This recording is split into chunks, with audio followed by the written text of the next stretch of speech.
Seri 5 Pedang Kayu Harum. Pendekar Sadis.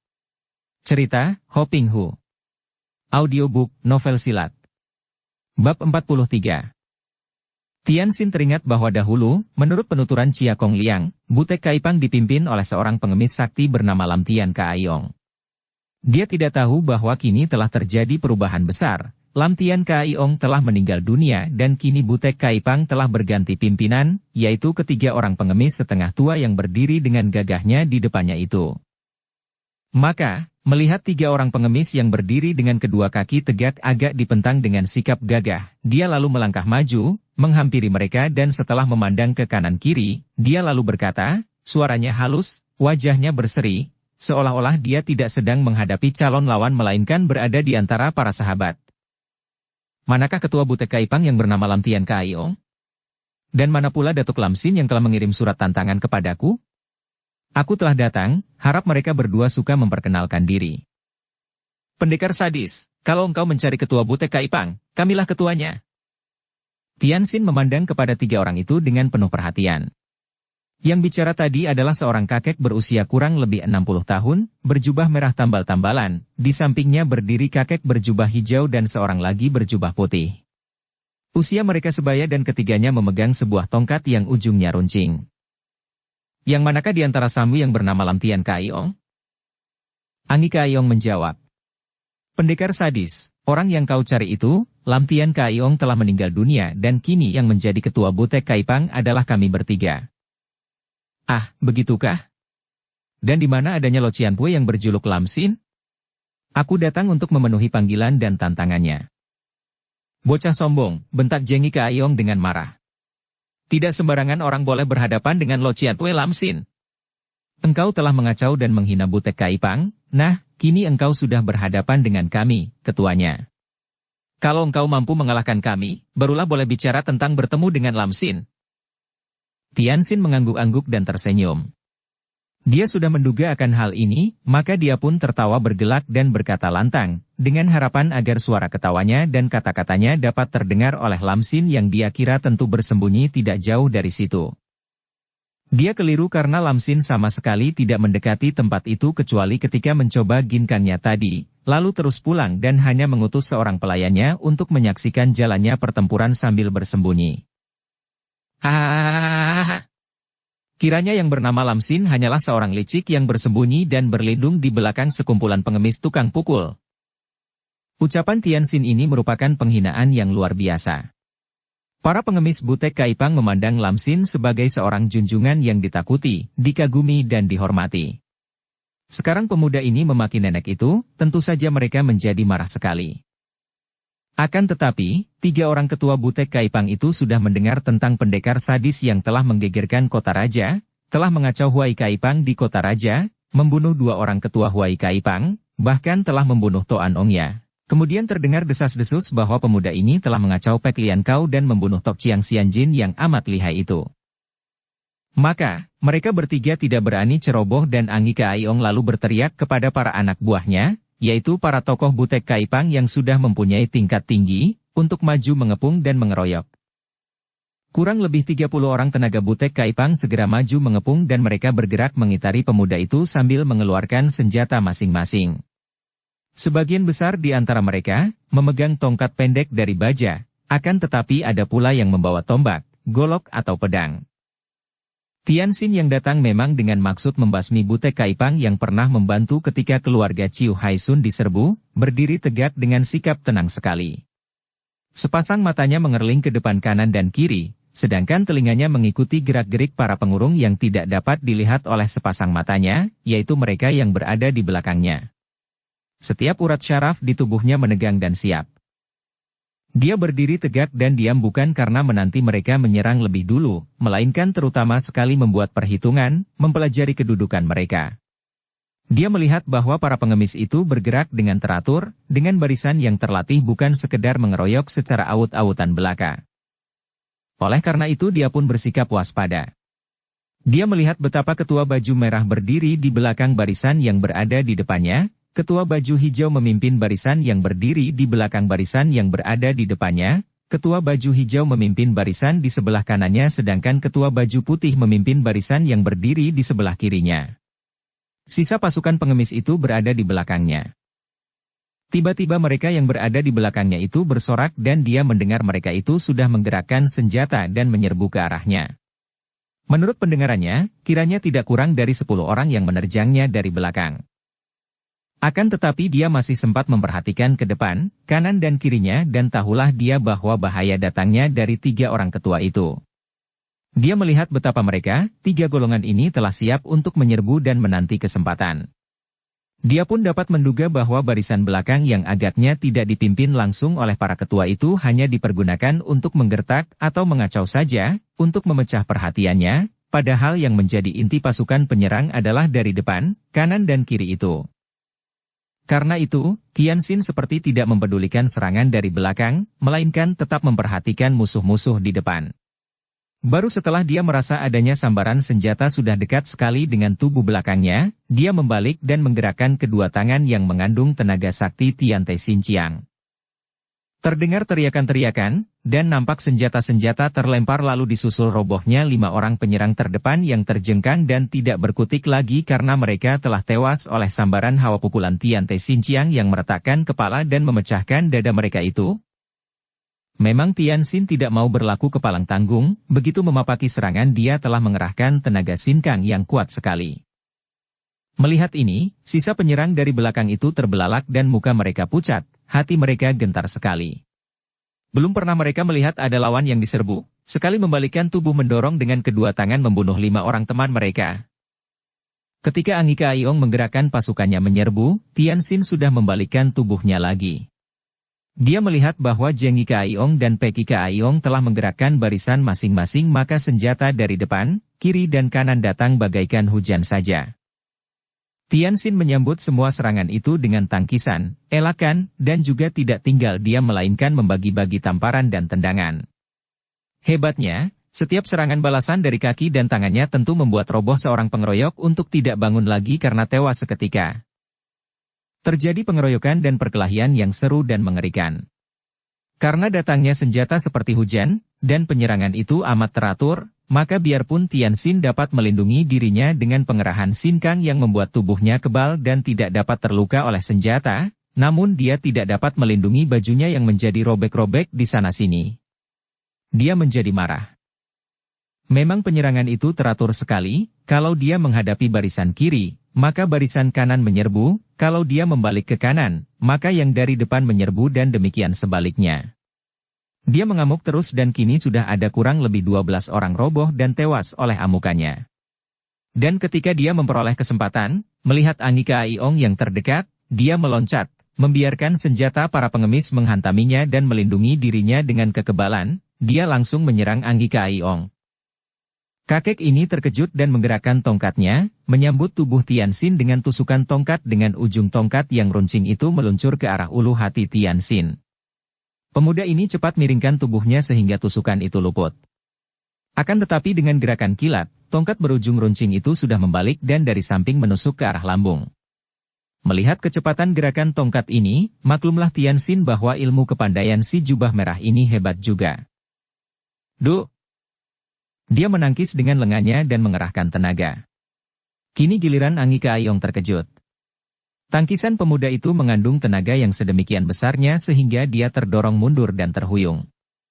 Cepat dia memberi isyarat dan kedua orang adiknya, yaitu Jengika Aiong dan Pekika Aiong sudah cepat meloncat datang dan tongkat mereka menyambar ganas. Tongkat Jengika Aiong meluncur ke arah pusarnya dan tongkat Pekika Aiong menghantam ke arah kepalanya. Plak! Plak! Dua tangan Tianxin berhasil menangkis 2 batang tongkat itu dan seperti juga Angika Aiong, 2 orang ketua pengemis ini terkejut karena tangkisan itu membuat mereka terpelanting dan hampir terbanting roboh. Mereka lalu bergerak cepat dan mengeroyok dengan permainan tongkat mereka yang lihai. Karena mereka telah menerima latihan dari Lam Xin, maka permainan tongkat mereka dengan ilmu Hok Mopang, tongkat penakluk iblis, sungguh hebat dan tingkat kepandaian mereka itu tidak di sebelah bawah mendiang Lo Tianxin Kai dan Hek Bin Mo Kai, kedua orang ketua Wai Kai Pang di kota raja itu. Para anggota Butek Kaipang terlalu kaget dan gentar menyaksikan betapa pemuda yang terkenal dengan julukan pendekar sadis itu telah membunuh 12 orang teman mereka. Oleh karena itu, melihat betapa kini 3 orang ketua mereka telah maju bertiga dan mengeroyok pendekar sadis, mereka hanya mengurung tempat itu dan membiarkan 3 orang ketua mereka membereskan pemuda yang lihai itu dengan senjata siap di tangan. Masih ada 20 orang yang mengepung tempat itu. Sementara itu, Tianxin mengamuk dengan hebat. Biarpun 3 orang itu memiliki hop mopang yang tangguh dan senjata mereka yang terbuat dari baja tulen itu juga ampuh sekali, apalagi gerakan mereka bertiga demikian teratur, saling mengisi dan saling melengkapi, namun berhadapan dengan Tianxin mereka seolah-olah bertemu dengan gurunya. Pemuda ini menghadapi 3 tongkat mereka dengan tangan kosong saja dan sama sekali tidak pernah terdesak. Bahkan sebaliknya malah, dengan mainkan Taikek Sin Kun dan mengerahkan tenaga Tian Te Sin Chiang, pemuda itu membuat mereka repot sekali dan seringkali mereka terhuyung-huyung dan terpaksa memutar tongkat melindungi diri dan cepat-cepat dibantu oleh temannya. Tianxin memang sengaja hendak memamerkan kepandaian dan juga hendak mengenal ilmu tongkat Hop Mopang, karena dia harus mempersiapkan diri menghadapi Lam Sin yang tentu lebih lihai lagi daripada 3 orang ini. Setelah dia mengenal liku-liku ilmu tongkat Hop Mopang yang harus diakuinya memang hebat itu, dia mengambil keputusan untuk mengakhiri perkelahian itu. Plak! Tongkat Angika Aiong yang menghantam punggungnya, dia terima dengan punggungnya tanpa mengelak atau menangkis. Tongkat itu tetap melekat. Sepasang mata Angika Aiong terbelalak dan wajahnya pucat sekali. Dia meronta, akan tetapi semakin hebat tenaga sinkang mengalir keluar dari kedua tangannya yang memegang tongkat. Hal ini terasa olehnya, membuat dia panik. Tolong-tolong, teriaknya dan terus berusaha menarik-narik tongkatnya. Melihat ini, Jengi Kaayong dan Peki Kaayong cepat membantu. Si jubah hijau cepat memasukkan tongkatnya ke arah lambung Tianxin. Dan Peki Kaayong menghantamkan tongkatnya ke punggung pemuda itu untuk membantu kakaknya melepaskan diri. Plak! Bu! Tianxin menangkap tongkat yang menusuk lambungnya dan membiarkan tongkat Peki Kaayong menghantam punggungnya pula. Tenaga Tikai Beng yang dia kerahkan kini bekerja sepenuhnya dan 3 batang tongkat itu melekat di tangan dan punggungnya. 3 orang pengemis tua itu terkejut, akan tetapi makin hebat mereka mengerahkan tenaga, makin keras pula tenaga sinkang mereka membanjir keluar tersedot oleh tubuh pemuda itu. Para pengemis yang melihat 3 orang ketua mereka itu memegangi tongkat dan meronta-ronta seperti hendak menarik kembali tongkat mereka, dengan muka pucat mata terbelalak dan terengah-engah, menjadi terheran-heran. Mereka tidak tahu apa yang terjadi. Karena mengira bahwa para ketua mereka itu hendak menarik kembali tongkat itu yang agaknya secara aneh dipertahankan oleh si pemuda, maka beberapa orang lalu meloncat maju dan membantu ketua mereka, memegang tongkat dan bantu menarik. Namun mereka ini pun berteriak kaget ketika tenaga mereka pun tersedot. Lebih banyak lagi yang datang ikut membantu dan kini ada belasan orang menarik-narik tongkat-tongkat itu, dan lebih banyak orang lagi tenaga sinkangnya tersedot oleh Tianxin. Sisa para pengemis memandang bengong. Pada saat itu, nampak ada bayangan berkelebat di atas kepalanya. Tianxin terkejut melihat bayangan orang yang gerakannya cepat sekali dan ketika bayangan itu melayang lewat, ada 2 buah benda kecil hitam menyambar ke arah kedua pundak Tianxin. Tuh! 2 buah batu hitam sebesar ujung jari tangan menyambar dengan lembut ke arah kedua pundak pemuda itu. Akan tetapi ternyata 2 buah batu kecil itu tepat mengenai jalan darah yang membuat Tianxin seketika merasa tubuhnya tergetar hebat. Dia terkejut bukan main, maklum bahwa orang itu merupakan lawan yang amat tangguh dan kini keadaannya menjadi terancam. Maka dia menarik kembali tenaga sedotan Tikai Beng dan menggunakan tenaga yang telah disedotnya itu untuk dihempaskan keluar melalui kedua tangan dan seluruh badannya, membuat gerakan seperti seekor anjing berkirik mengusir air dari tubuhnya. Akibatnya, terdengar teriakan-teriakan dan belasan orang itu terlempar sampai jauh. Banyak di antara mereka yang tidak begitu kuat, roboh dan tewas, sedangkan 3 orang ketua Butek Kaipang itu hanya merasa dada mereka sesak dan mereka muntah darah. Akan tetapi mereka masih mempunyai sisa tenaga untuk bangkit dan melarikan diri secepatnya. Tianxin berloncatan mengejar bayangan tadi. Akan tetapi dia melihat bayangan itu telah berada jauh sekali di depan, melintasi sebuah lereng bukit. Dia terus mengejar, akan tetapi akhirnya bayangan itu lenyap dan kemanapun dia mencari, hasilnya sia-sia. Akhirnya dia kembali ke tempat pertempuran tadi dan di situ telah sunyi, tidak nampak seorang pun pengemis, juga mayat-mayat para anggota pengemis telah lenyap. Hanya darah-darah yang berceceran di situ saja yang membuktikan bahwa di tempat itu baru saja terjadi perkelahian yang hebat. Tiba-tiba Tianxin tertarik oleh bentuk ceceran darah di atas rumput. Ceceran darah itu membentuk huruf-huruf. Lam Xin menantang pendekar sadis di rumahnya. Membaca huruf-huruf itu, Tianxin tertawa. Hahaha, Lam Xin, biarpun engkau main curang, jangan mengira aku takut padamu. Tianxin lalu berlari cepat memasuki kota dan segera mencari sarang butek Kaipang. Sarang itu megah dan menyeramkan, akan tetapi dengan langkah tenang pemuda itu memasuki pintu gerbang yang terjaga oleh beberapa orang pengemis butek Kaipang.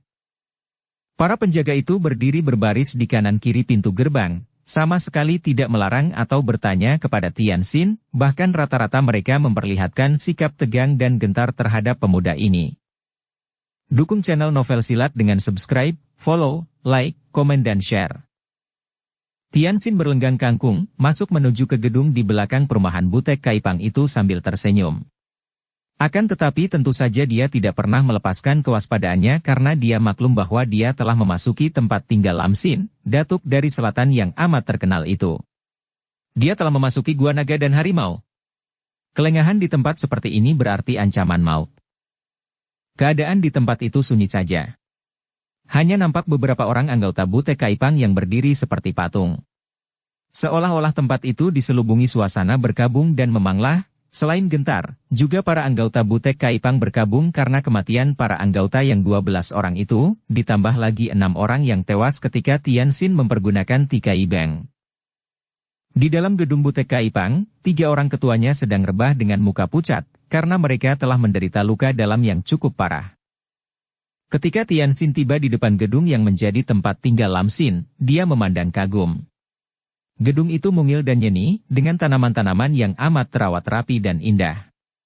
Halaman depan dihias petak rumput yang hijau segar dan rata, dan di sana-sini tumbuh pohon kembang mawar dan bermacam-macam bunga. Jalan menuju ke pintu depan ditutup dengan kerikil yang merupakan kerikil yang putih kebiruan.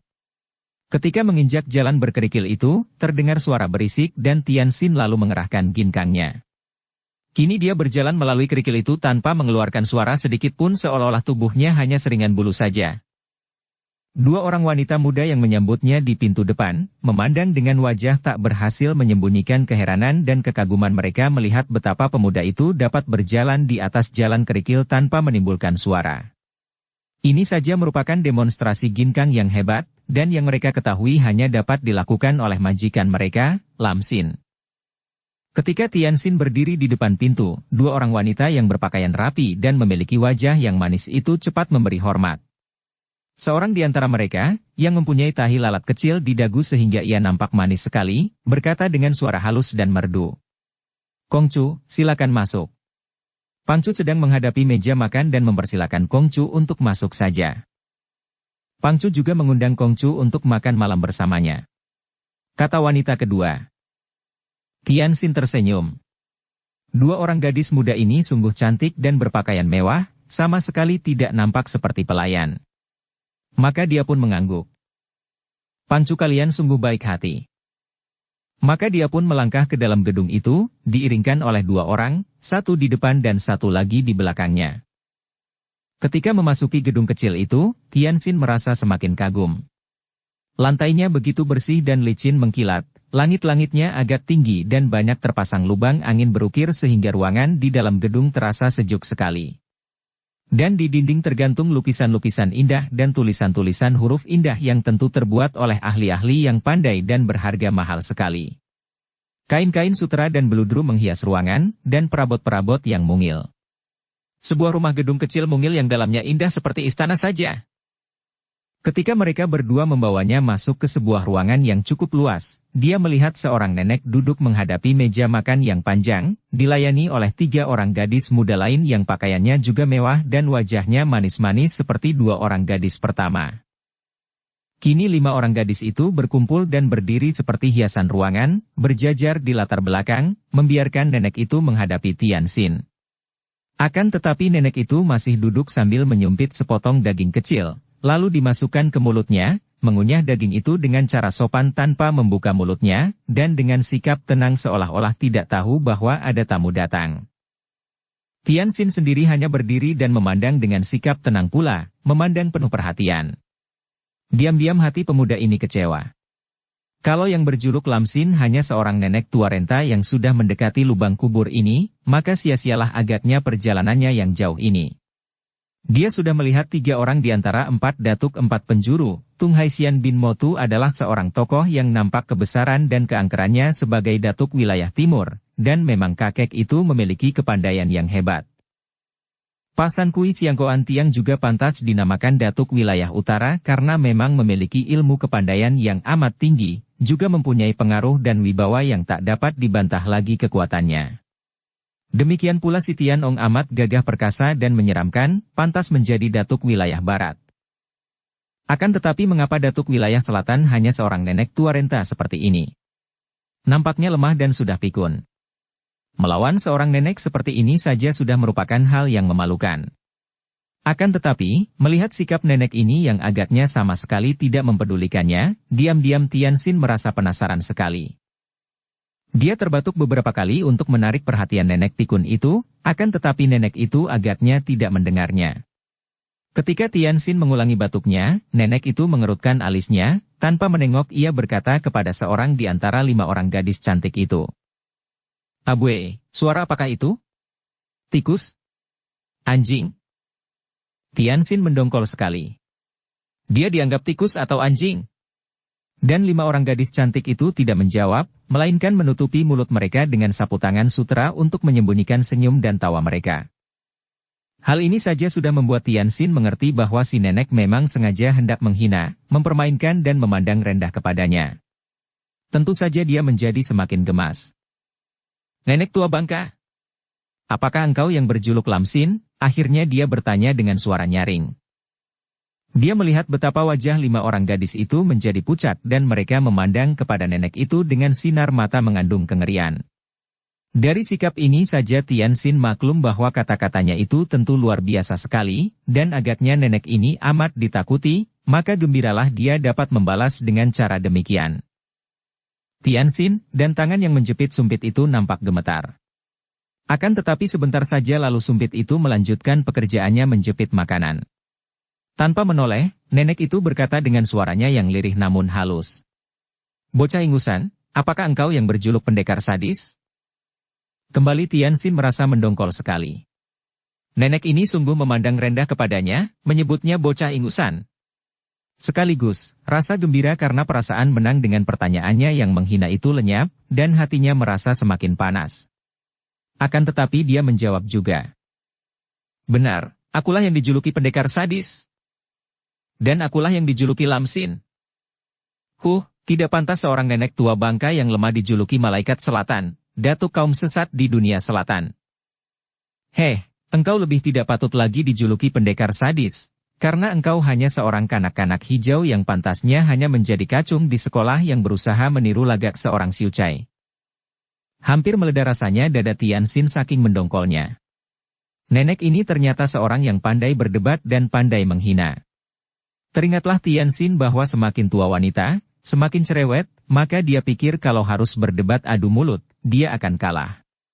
Lebih baik menghentikan adu sindir-menyindir agar dia tidak menjadi semakin mendongkol. Lamsin, engkau telah mengundangku dan aku sudah datang. Nah, engkau mengundangku mau apakah? Nenek itu menengok ke kiri, ke arah pemuda itu. Tianxin kini melihat dari samping sebuah wajah yang berkeriputan kedua pipinya, dengan hidung kecil dan bibir kering mengejek. Aku sedang makan, apa engkau tidak melihatnya? Aku tidak bisa bicara sambil makan, dan karena kau datang pada saat aku makan maka aku mengundangmu untuk makan bersamaku.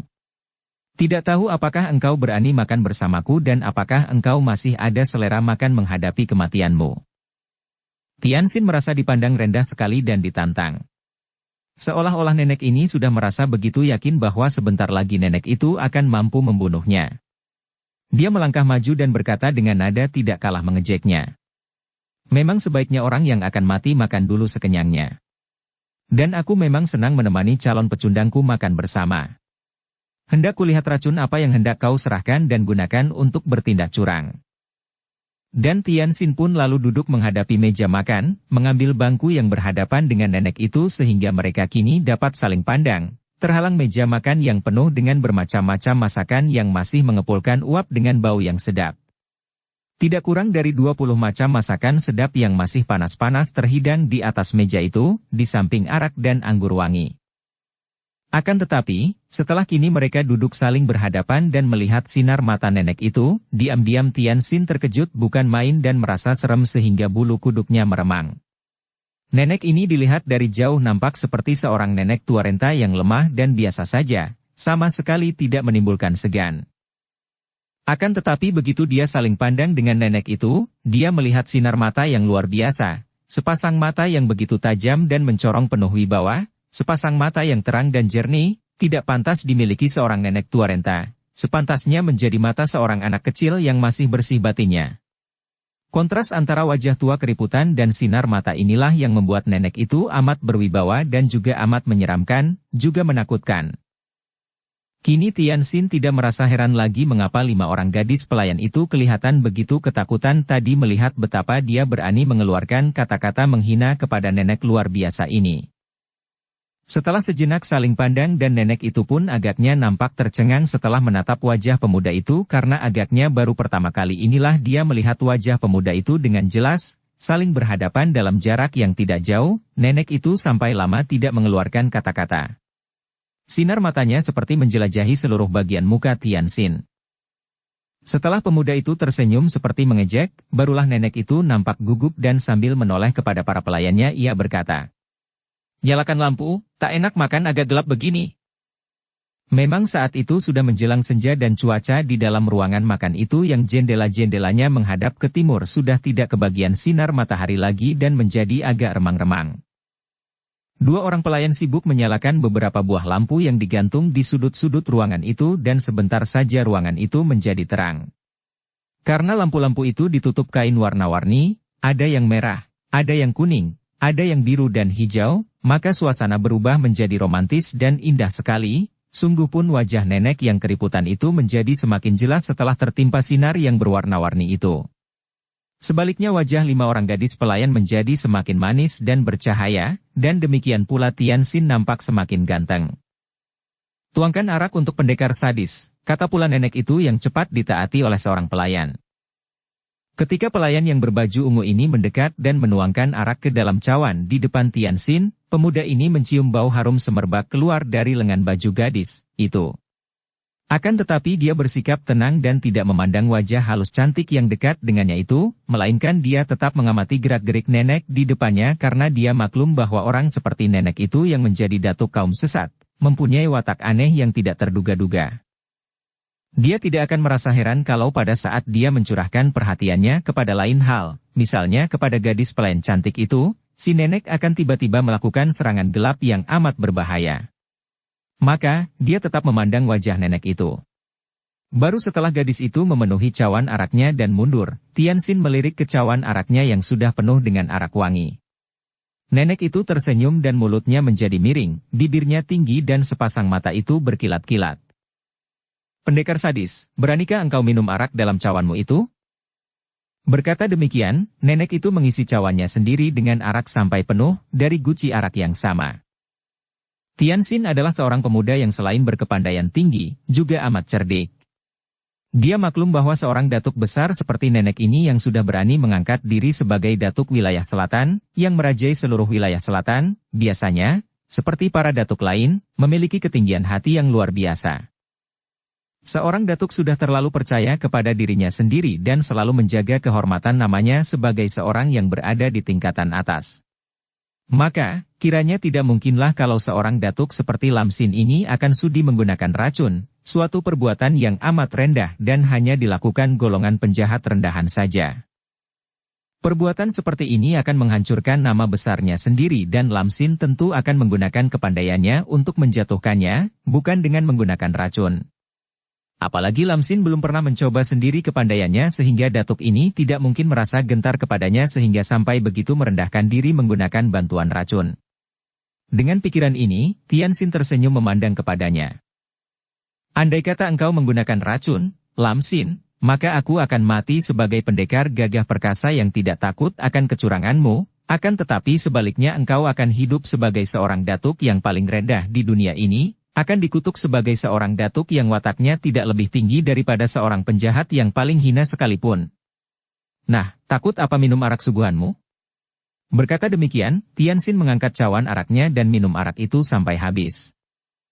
Hehehe, bagus sekali. Engkau memang cukup bernyali. Nenek itu pun lalu minum araknya, akan tetapi bukan seperti lagak seorang jago minum yang kawakan, melainkan seperti seorang nenek lemah yang tidak begitu suka minum arak. Arak di cawan itu hanya diteguk seperempat saja, lalu ia letakkan kembali cawannya di atas meja. Nah, silakan, pendekar sadis. Makanlah seadanya dan jangan malu-malu, setelah kita makan baru kita bicara nanti. Dan mereka berdua makanlah. Sungguh luar biasa sekali suasana di saat itu. Dua orang tokoh silat yang pada masa itu mendatangkan rasa serem di hati siapapun juga bahkan para pendekar menjadi kecil nyalinya apabila mendengar nama mereka, duduk berhadapan sambil makan bersama. Padahal, keduanya sudah saling tantang-menantang dan dapat dibayangkan bahwa tak lama lagi mereka itu akan saling serang dan saling berusaha untuk membunuh lawan. Namun, melihat betapa mereka itu duduk semeja menghadapi hidangan yang banyak macamnya, makan dengan selera yang baik dan kelihatan enak, seolah-olah mereka berdua itu bukan dua orang lawan yang sebentar lagi akan mengadu nyawa melainkan seperti dua orang sahabat lama yang saling jumpa dan kini merayakan perjumpaan mereka dengan gembira. Dan anehnya, mereka itu makan tanpa saling pandang, tanpa mengeluarkan sepatah pun kata. Keduanya makan dengan enak, menyumpit sayur ini dan daging itu, tanpa saling menawarkan, seolah-olah mereka itu berlomba makan. Biarpun keduanya nampak makan bersama, namun terasa suatu tegangan luar biasa di antara mereka, bahkan 5 orang pelayan yang berada di pinggiran itu dapat merasakan ketegangan luar biasa yang memenuhi kamar itu. Ketegangan yang panas dan yang sebentar lagi akan meledak menjadi suatu perkelahian seru dan mati-matian antara kedua orang yang kini makan minum bersama itu. Tianxin makan lebih banyak, juga minum arak lebih banyak. Nenek itu biarpun kelihatan makan dengan sama gembiranya, akan tetapi sepasang sumpitnya hanya mendorong nasi sedikit demi sedikit saja, juga mengambil sayur atau daging yang kecil-kecil potongannya. Malah araknya pun dilanjutkan dengan anggur yang tidak begitu keras. Akhirnya, keduanya meletakkan sumpit dan mangkok kosong di atas meja, merasa puas dan kenyang. Setelah membersihkan mulut dengan minum teh yang dihidangkan oleh para pelayan, keduanya duduk diam seperti orang bersamadi sementara 5 orang pelayan yang tahu akan kewajiban mereka itu, maklum bahwa makan minum telah selesai dan mereka tanpa diperintah lagi membersihkan meja. Membawa pergi sisa-sisa makanan sehingga sebentar saja meja makan itu pun bersih dan tidak ada sedikit pun sisa makanan. Bersih mengkilap setelah digosok kain. Keluarlah kalian, tinggalkan kami sendiri. Tiba-tiba nenek itu berkata kepada 5 orang pelayannya dan sungguh aneh, nada suaranya seperti orang yang merasa tak senang. 5 orang pelayan itu saling pandang, nampak ragu-ragu. Dan para pengawal, tanya si baju ungu. Tinggalkan. Pergilah kalian semua dan jangan perbolehkan siapapun juga memasuki rumahku. Dan kalian jangan keluar dari kamar kalau tidak kupanggil. Baik, Pangcu. Jawab mereka berlima dengan sikap takut-takut karena nenek itu kelihatan marah. Setelah menjura ke arah Tianxin mereka pun segera pergi dari situ, dengan langkah ringan dan cepat tanda bahwa mereka berlima itu bukanlah wanita-wanita cantik lemah. Hal ini pun dimengerti oleh Tianxin semenjak 2 di antara mereka tadi menyambutnya. Nenek ini sungguh tinggi hati, pikirnya. Begitu pasti akan dapat memenangkan sehingga ia tak mau dibantu oleh siapapun juga. Pantaslah menjadi datuk kaum sesat. Dan agaknya memang tentu memiliki ilmu yang hebat maka berani bersikap sesombong ini. Setelah 5 orang pelayannya itu pergi dan meninggalkan mereka berdua saja, nenek itu lalu mengangkat muka memandang kepada Tianxin. Pemuda itu pun balas memandang dan menanti dengan sikap waspada. Karena nyonya rumah belum bangkit, dia pun masih enak-enak saja duduk, berhadapan dengan nenek itu, terhalang meja. Nah, sekarang kita hanya berdua saja di sini. Gedung ini kosong sama sekali, hanya ada kita berdua. Percayakah engkau bahwa Lamsin bukanlah penjahat kecil yang curang? Tianxin tersenyum dan mengangguk.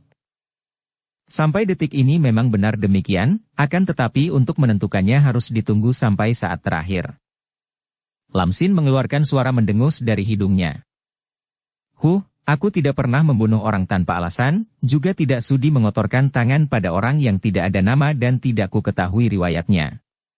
Walaupun jangan dikira bahwa aku tidak dapat menebak siapa adanya engkau ini, pendekar sadis. Tianxin tersenyum mengejek. Dia tidak percaya bahwa nenek yang belum pernah dijumpai selamanya ini dapat tahu siapa dia sesungguhnya. Karena tidak ada yang tahu siapakah sebenarnya pendekar sadis. Paling-paling nenek ini hanya tahu bahwa dia adalah pendekar sadis. Benarkah engkau tahu siapa diriku sebenarnya? Tianxin memancing dengan suara menantang.